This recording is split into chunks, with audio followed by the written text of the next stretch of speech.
অসমত হোৱা ভয়াৱহ বানৰ ফলত ক্ষতিগ্ৰস্ত হোৱা নগৰবেৰা মালিবাৰী হেকেৰা আদি বানাক্ৰান্ত লোকসকলৰ মাজত বিজেপি নেতা তথা আগন্তুক বকো বিধানসভা সমষ্টিৰ সম্ভাৱ্য প্ৰাৰ্থী সীমান্ত দাসৰ নেতৃত্বত মাৰোৱাৰী যুৱ মঞ্চৰ দক্ষিণ কামৰূপ জিলাৰ যুৱ মৰ্চাৰ সহযোগত কিছু খাদ্য সামগ্ৰী বিতৰণ কৰে। এই কাৰ্যসূচীত উপস্থিত থাকে দক্ষিণ কামৰূপ জিলা ভাৰতীয় জনতা পাৰ্টিৰ সভাপতি গিৰিৰাজ টিমছেনা, অখিল ভাৰতীয় বিদ্যাৰ্থী পৰিষদৰ চমৰীয়া শাখাৰ সম্পাদক মৃন্ময় চৰকাৰ, বকো অঞ্চলৰ যুৱ ব্যৱসায়ী ধ্ৰুৱজ্যোতি তালুকদাৰ, যুৱ নেতা কুশল বৰা আৰু দলীয় কাৰ্যকৰ্তাসকল।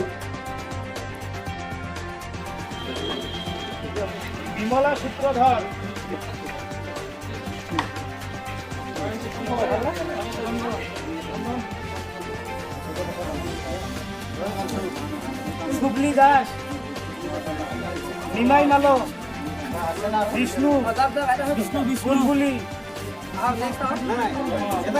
বিষ্ণু মালো,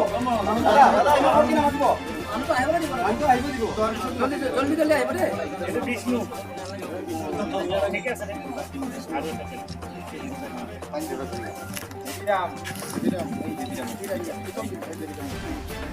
নিকুঞ্জ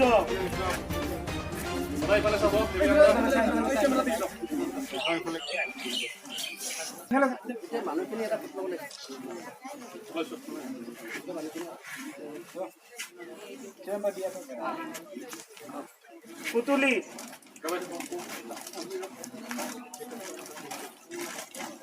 ভোলারাম, অনন্ত, অনন্ত,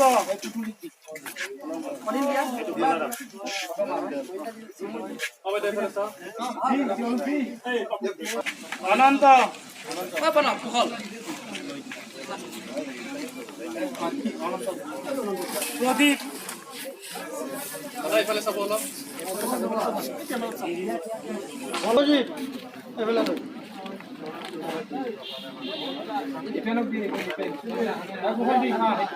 নিরঞ্জন পাল,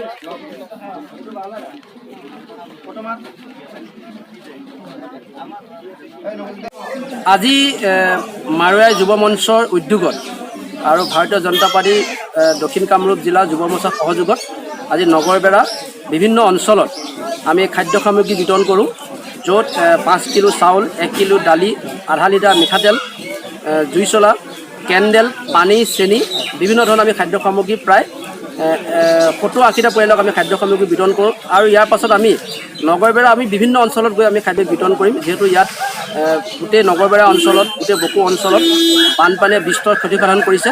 গতিকে আমি মাৰোৱাৰী যুৱ মঞ্চৰ ফালৰ পৰা আমি ভাৰতীয় জনতা পাৰ্টি যুৱ মৰ্চাৰ সহযোগত আমি বিভিন্ন মানুহৰ ঘৰত গৈ আৰু বিভিন্ন অঞ্চলত গৈ পেলাই আমি খাদ্য সামগ্ৰী বিতৰণ কৰিম। Bureau' report, news 31 Assam.